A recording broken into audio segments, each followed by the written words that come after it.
Namaste and welcome back to another episode of The Sapient. Today we have Robin on the pod talking about a lot of things. So, welcome, Robin. How are you doing today?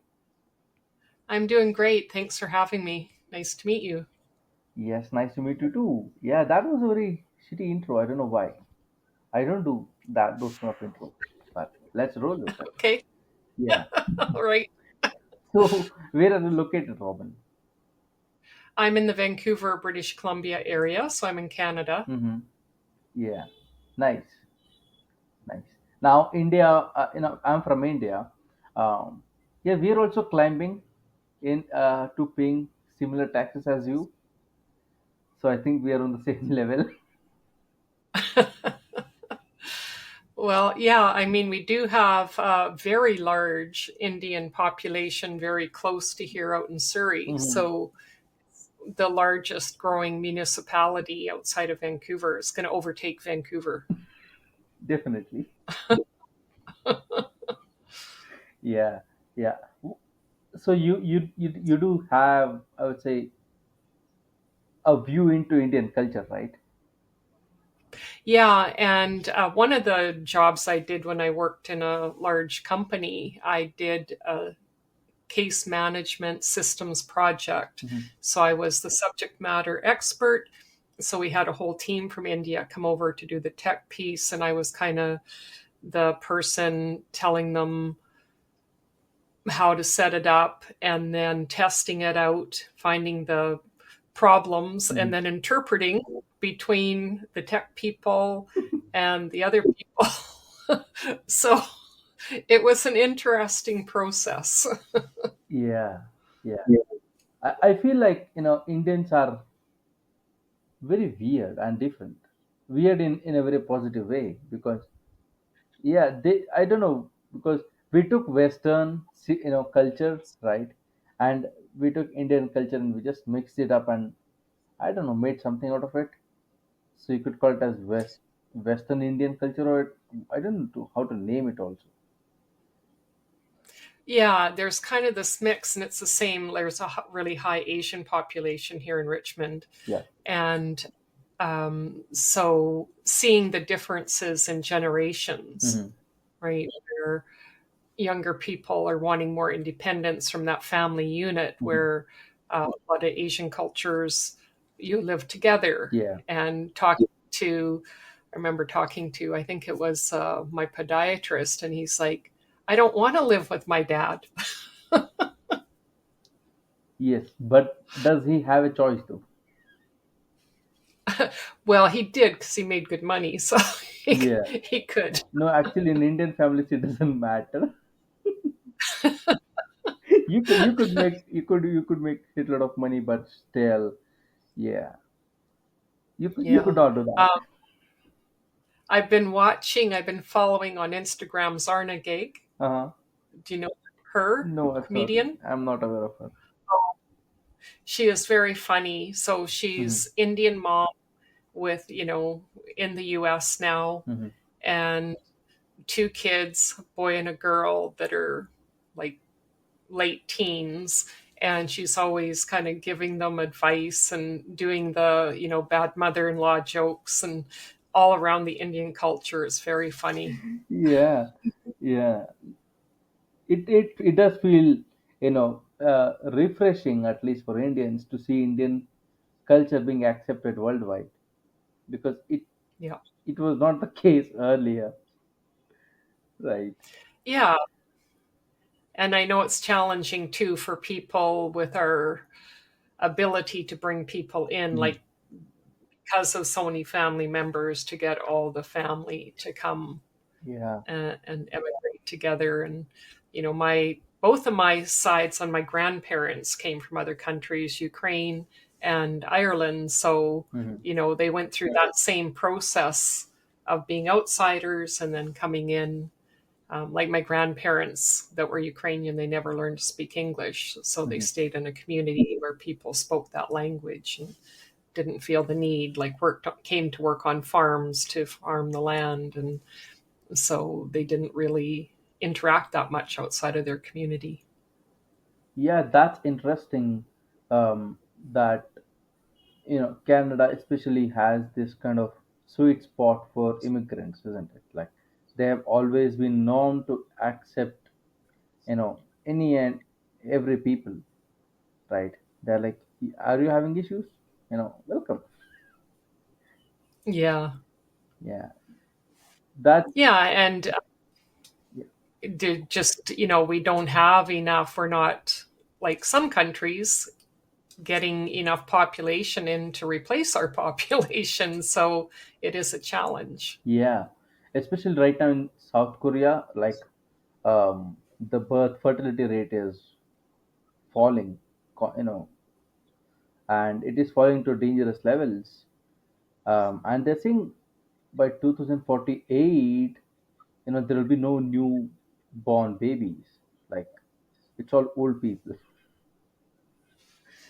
Yeah. Yeah. And Cambodia too, in the war, right? There was all the young people.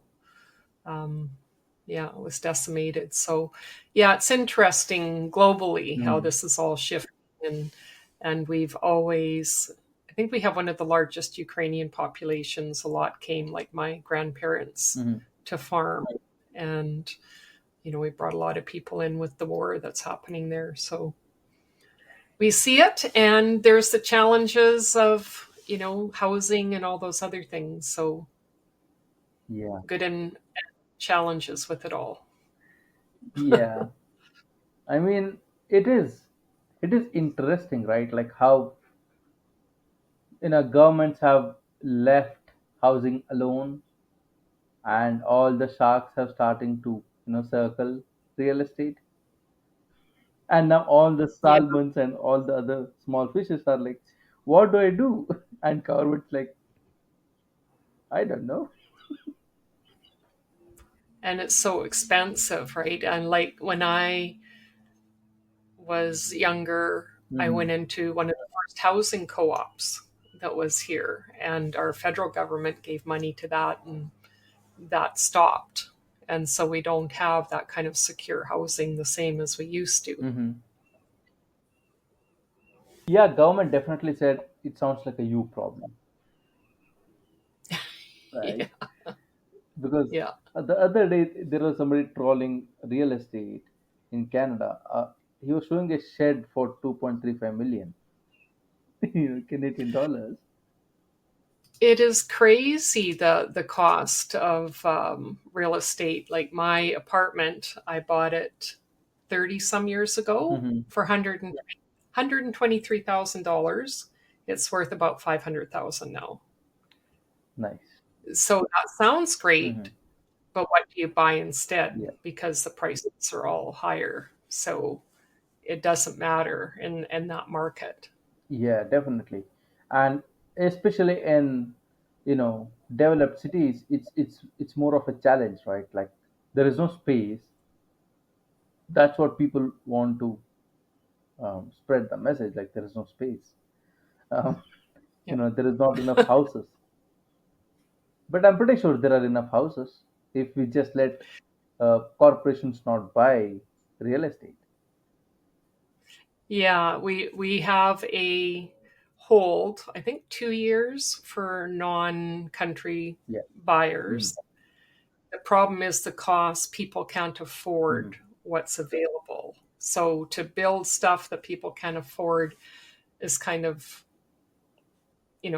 useless as far as I can see. Yeah. And how do we incentivize more rentals? And we're worried about climate change, and Vancouver City just took a step backwards from looking at a more sustainable buildings. So they had a project saying new buildings had to be electric and so sustainable energy, and they backtracked on that, Hmm. where people may be able to just use gas and the resources that we know are not going to be available in the future. Hmm.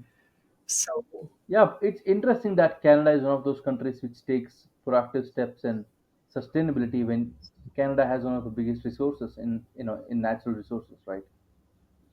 Like you yeah. you guys have one of the largest reserves, yet you are worried about future. But we have the climate change challenges. Right now, we have like 500 fires in BC. Mm-hmm. So, climate change is here. It's too hot. Mm-hmm. We don't have, we're not getting the rain. Like we were a rainforest. We're not a rainforest anymore here Mm-hmm. on the West Coast. Yeah. Do you think deforestation kind of changed the game there? Partly, Mm-hmm. um, and disease, Yeah. like Stanley. Yeah, I've got But a really good one too that I never have problems with. So, yeah. So podcastle, if you're listening to this, your software sucks. yeah, I haven't heard of Podcastle before, but I'm finding people are using some new interesting Hmm. platforms. Yeah. Podcastle gives me ability to like do a lot of things with AI in terms of editing and post production. So I'm less worried about it. Mm. Yeah. Anyway, so we are talking about rainforest and how it's not a rainforest anymore. Yeah, and there's been diseases, and Stanley Park, our crowning jewel of Vancouver, this huge, huge, beautiful park, Hmm. about a third of the trees are getting cut down because of some infestation. So they'll be planting new trees to make it more diverse, but people need to do it with their gardens and many different ways. Okay, I have a rather an extremist opinion about that, right? I feel like most of the diseases are introduced because there is um, benefit behind it. Hmm. So what would be the benefit? Well, you could encroach on the land if you So could somehow prove that that particular land was not um, useful anymore.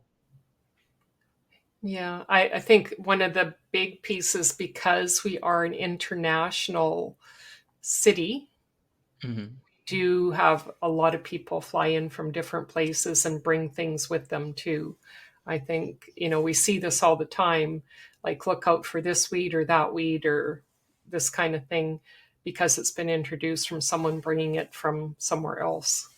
Hmm. And because it's not compatible with our place, then it creates a problem in other Yeah, aspects. definitely. So now let's talk about trouble in people's life. Sure. There's lots of that too, right? Yeah, yeah. Especially culturally. Yes. So how do you help people?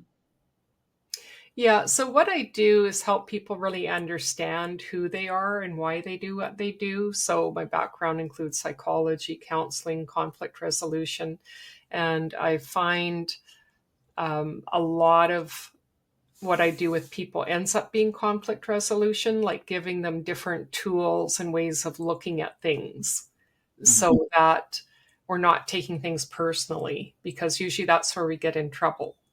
We take it Yes. personally, so we get reactive instead of taking that moment to breathe. And it's like, what is my reaction here? Is it reminding me of someone? Because we set up these patterns when we're young in our families and we're not seen and heard.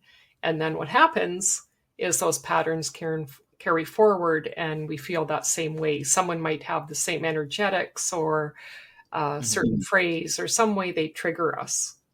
And then so we're reacting to that trigger rather than to what the person is actually saying or doing.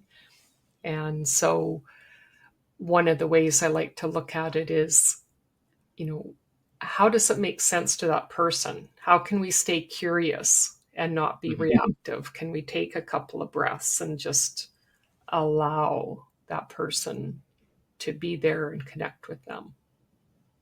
Got it. You opened up a lot of avenues for me, right? To ask.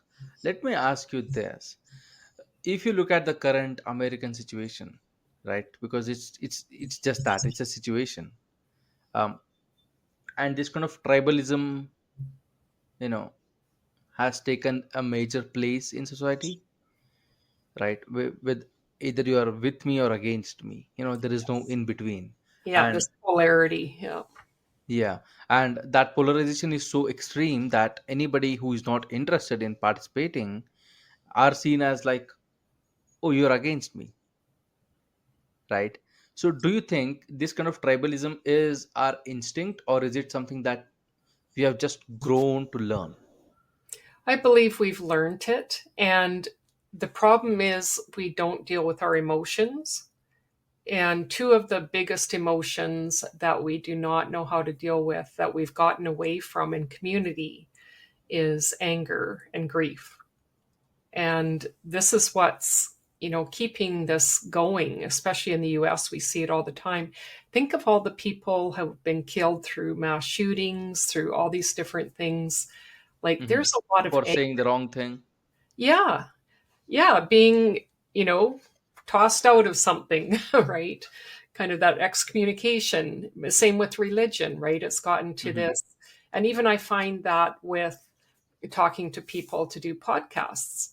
People are branding themselves as Christian. I'm changing to a Christian group. I'm a Christian this, to try to separate themselves, where I believe more in spirituality, that we all have a way of looking at the world. We're all connected to that universal love. And so I don't disclude people, but if you're going to start quoting scriptures or doing this or doing something that excludes people, I don't feel as comfortable with that, because, I try to use different words: source, maybe it's God for you, maybe it's universal love, so that Yeah. we can see it as the same thing, that we all want that same underlying thing, because as humans we all have the same underlying needs. We want to be loved, taken care of, seen for who we are, so really feeling seen and heard. And if we could actually do that and realize we're in these grief processes and anger things that we don't know how to express, it would Yeah. create a much different reaction in people. Hmm. And how do you think, right? Let's say you for a second you're a god, right? I'm not saying you are, but if you were a god, Hmm. how would you fix this issue of tribalism and people trying to choose sides, from a point of view of, uh, I would say, propaganda rather than actual facts? Yeah, one of the laws that we talk about in the Enneagram is the law of three, where we can hold disparate things. So, is it, being and doing, for example, or knowing and not knowing? And I think that's a big thing for people these days is I want Hmm. to know, I want to have certainty, but we can't know, right? There's the unknown in life. So, how can I hold both of those things at the same time and allow something else to emerge? So, can I hold, yes, I'm a Democrat and I'm a Republican. So, how do we hold that and say, yeah, there's things in both, benefits and challenges in both? How can we have that and look at what do we really want underneath that, right? Because this is all the external stuff and ways that we feel safe and create these kind of boundaries, false boundaries around us to feel safe, because things are feeling out of control. So we grasp and we constrict when we feel out of control, and that's how people are feeling. So can we do that? Can we take that moment to breathe and say, tell me about it, and actually listen to people and take care of ourselves, self regulate, right? We have a hard time doing that. We just express, we don't listen. We're waiting to respond rather than Hmm. actually listening. Yeah, because in a recent conversation, um, P.S. Morgan asked Jordan Peterson whether he was religious, right? And he said rather something which was very profound. He said, "Are you religious?" is one of the most personal questions you could ask a human, right? And when we talk about left and rights in political situation or landscape, right? That's often the main mainstream conversation, Hmm. right? Like all of us are very religious, and opposite side is not, they are the devil, and um, these kind of things, which honestly looks like more like a socialism or a communism than democracy. Well, it is. We're moving away from democracy if we don't allow dissenting views. And, it's micro macro, both in our personal relationships and on the bigger stages. So, how do we allow that? Right. And this is why, I'm right and you're wrong. And there's only two ways to look at it. And it's not.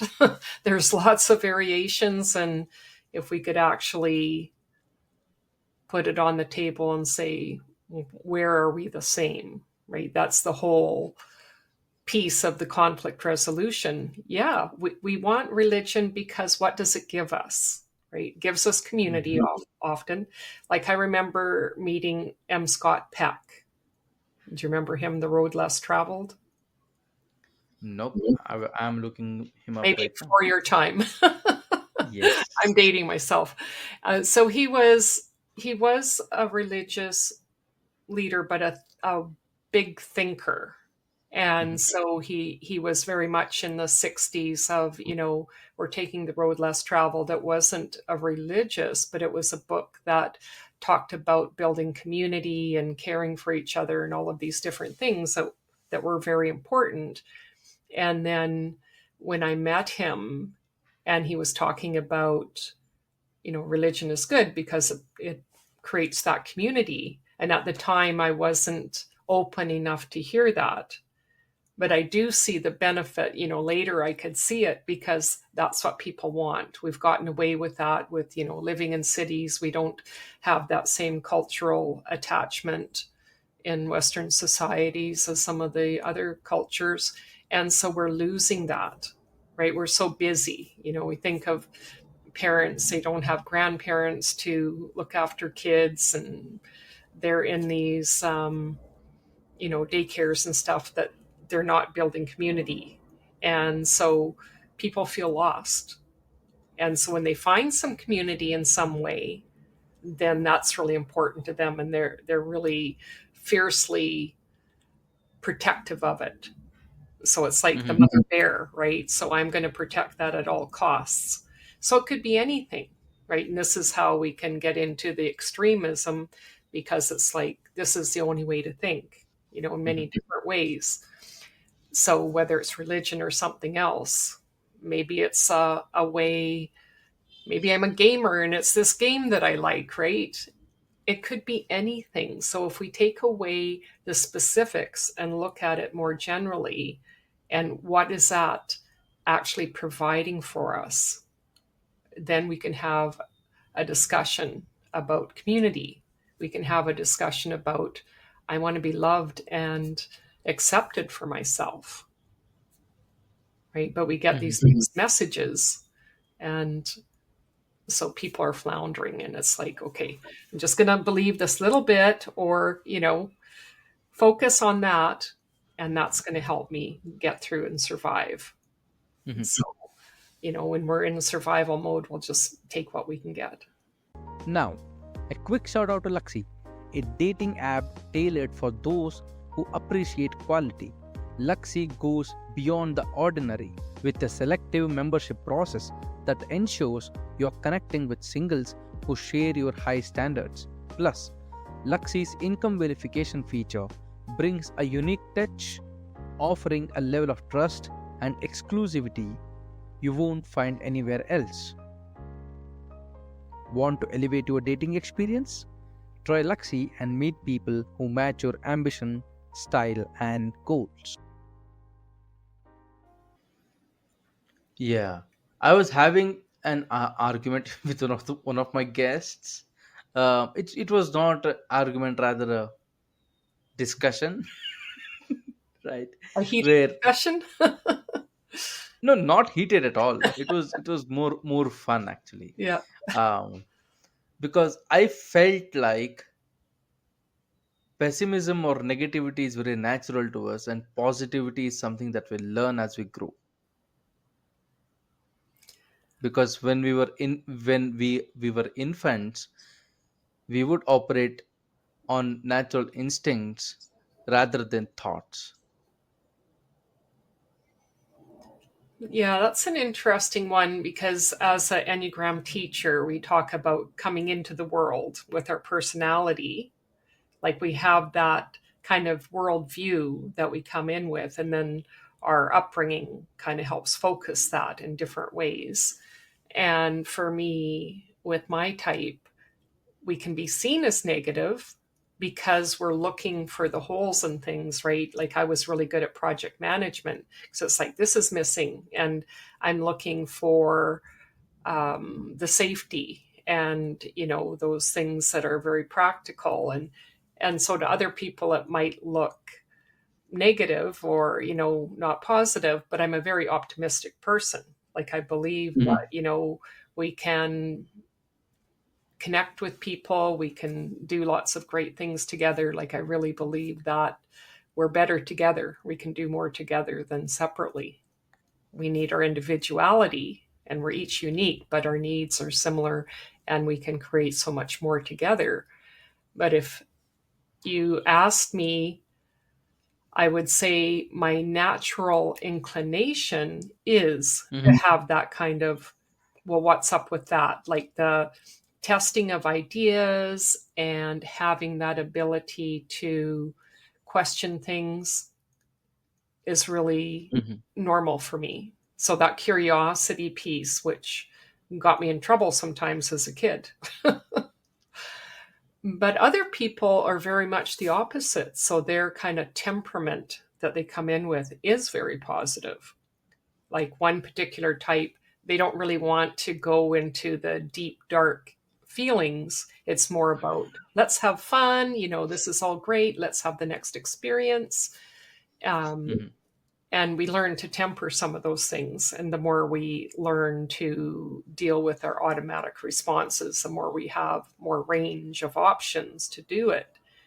But there are, from my perspective, people that have more of that kind of optimistic, positive outlook automatically, and other people who have that, no, there's some danger there, like me. It's like, okay, I need to negotiate that. I need to, have things in place for myself and plan more Mhm. or whatever it is.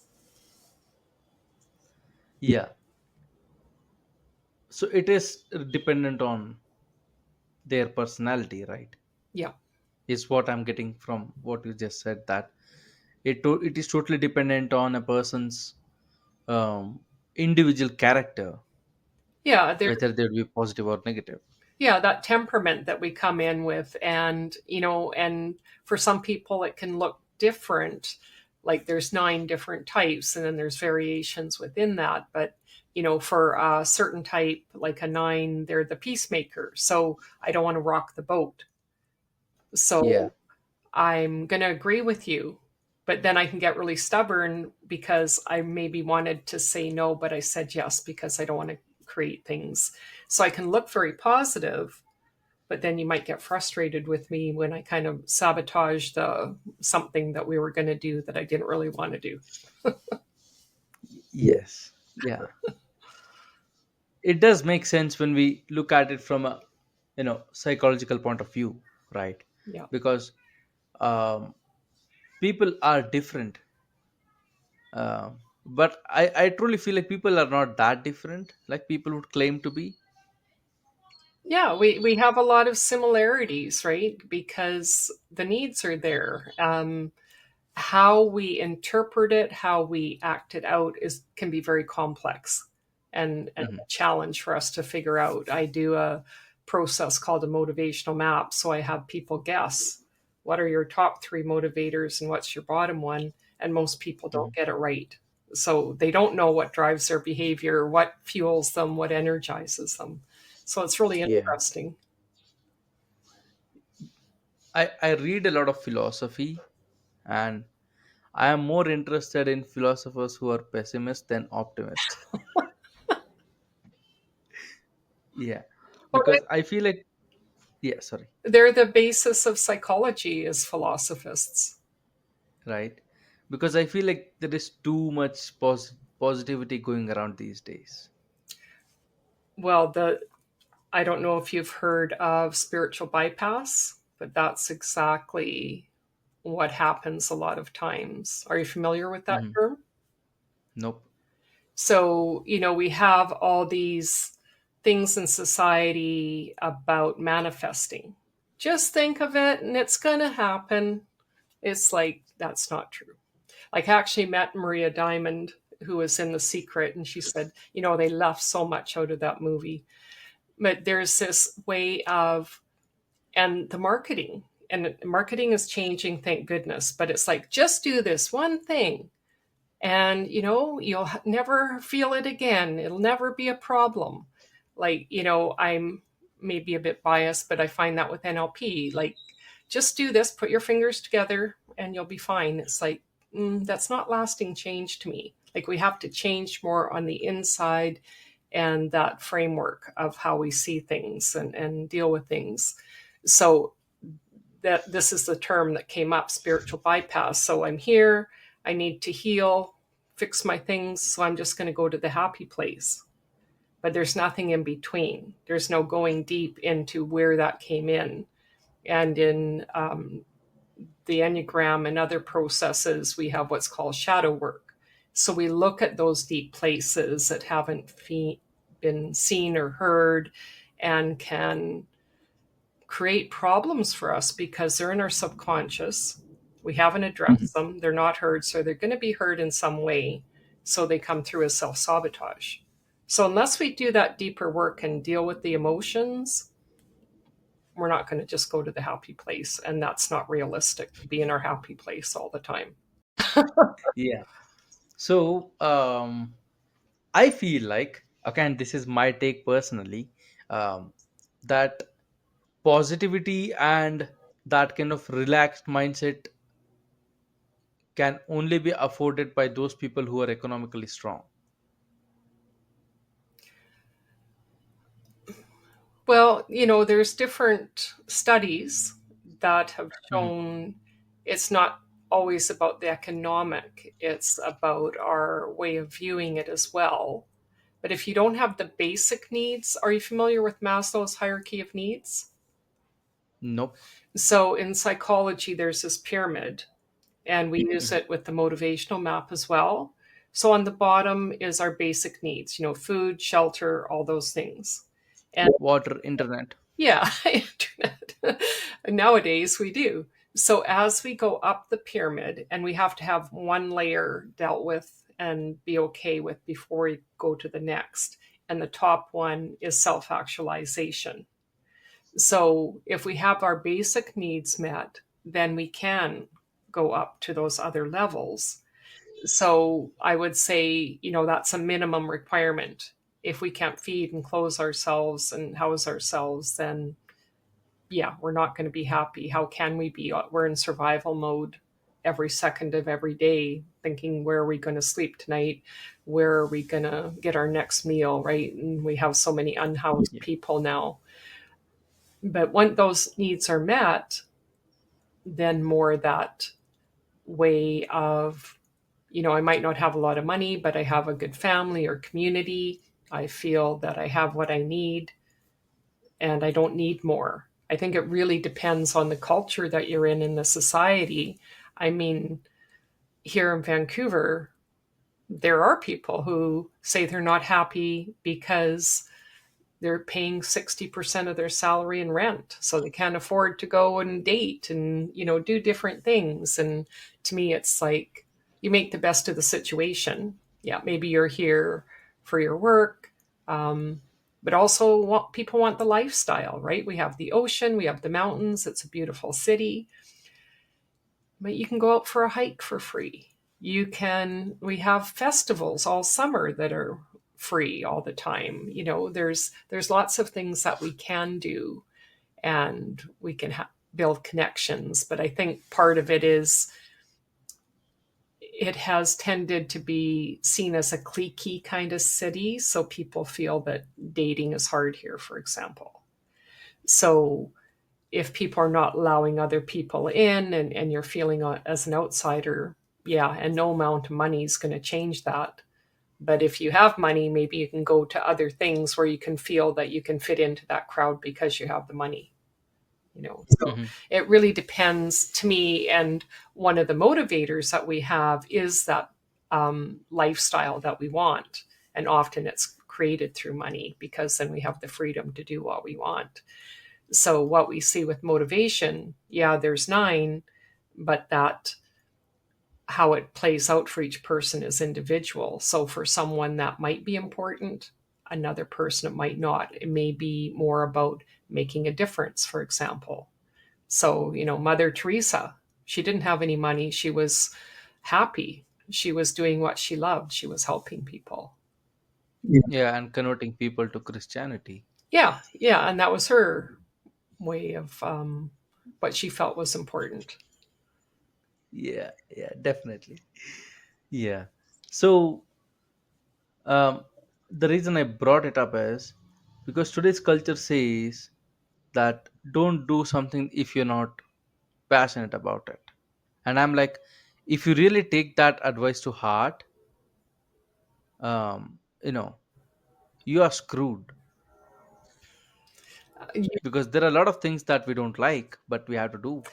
And that's true, right? So is can we reframe that to, for people, like the spirit wants freedom, independence, making your own decision. That's one of the motivators.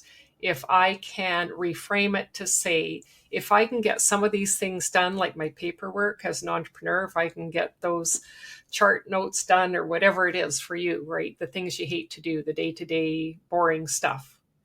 The more I put in a structure to get that done, the more freedom I'm going to have, because otherwise I'm probably procrastinating and I'm not getting that stuff done. So it's running around in my head and I don't feel I'm enjoying things when I'm doing other things.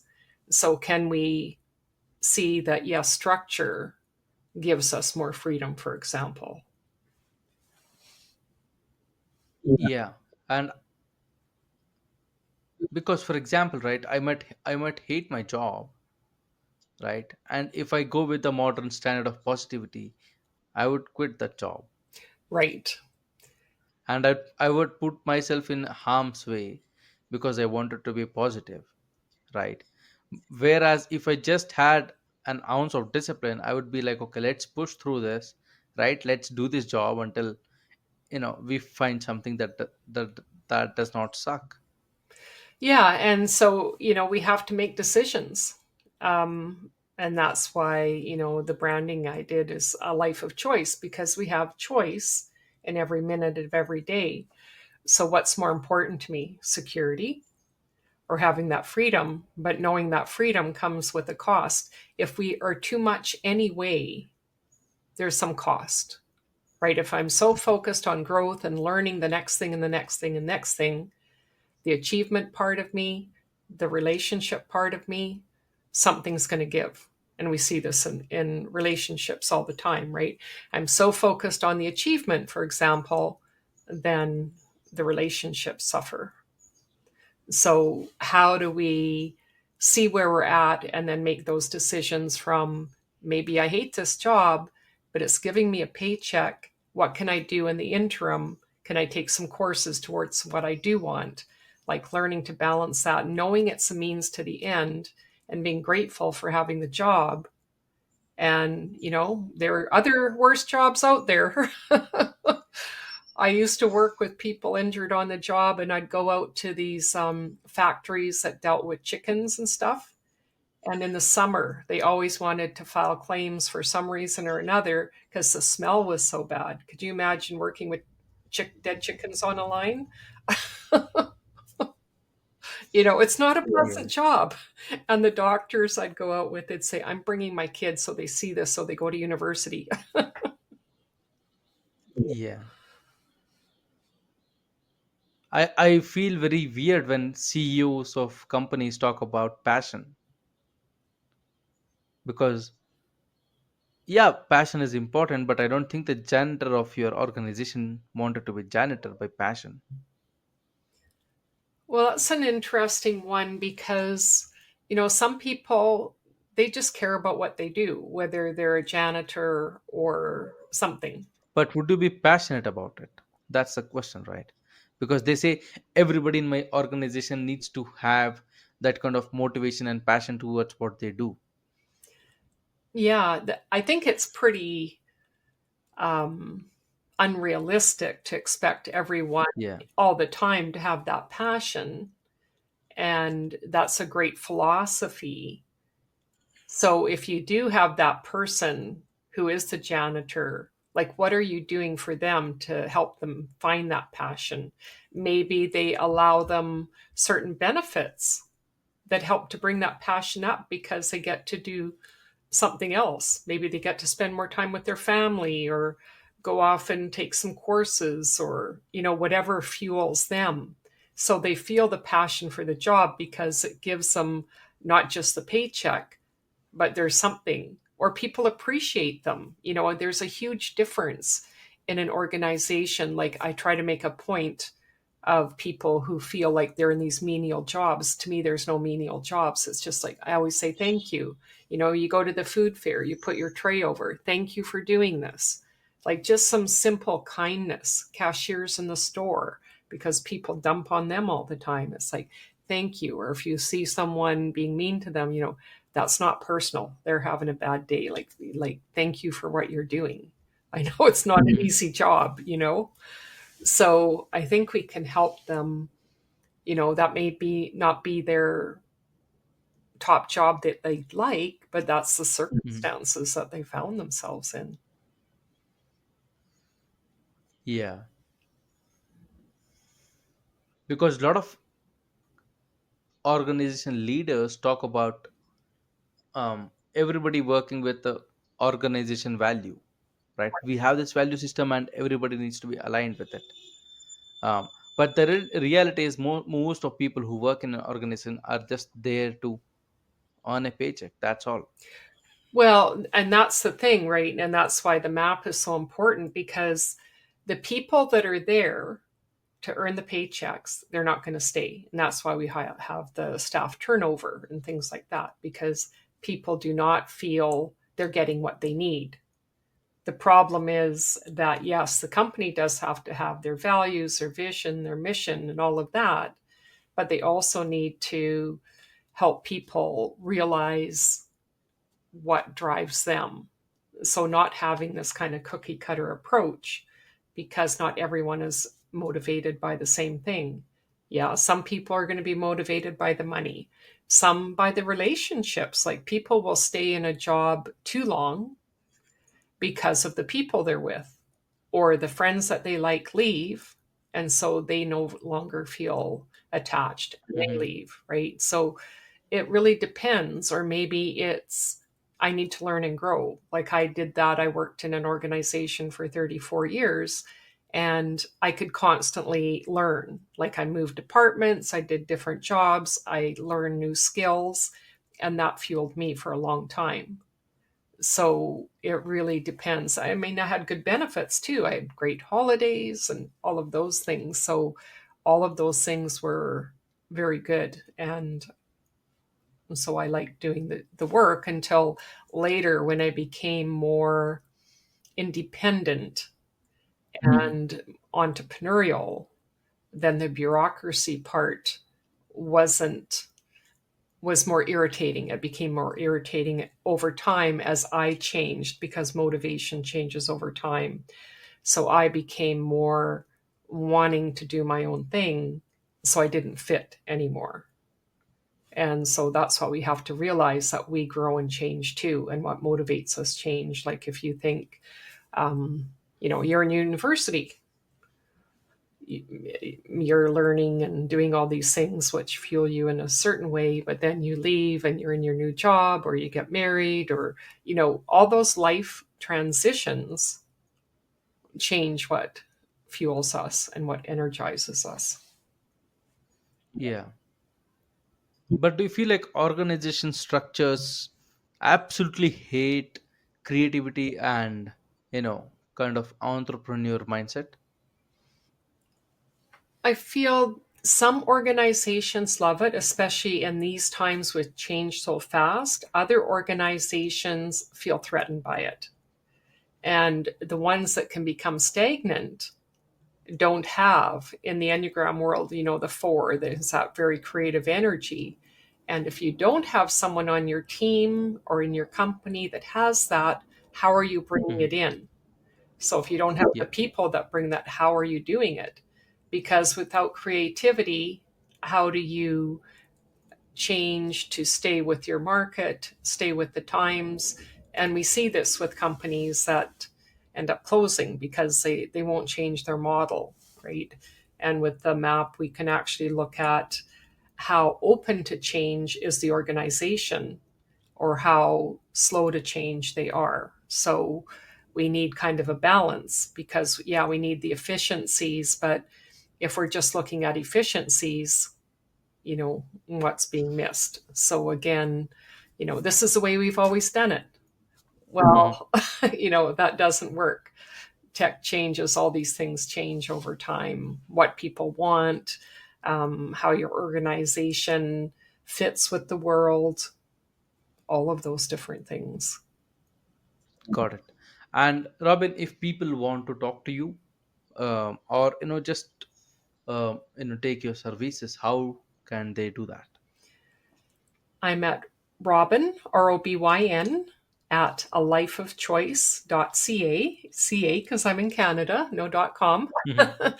or a lifeofchoice.ca is the website. So I'm there and I'm on Facebook and LinkedIn.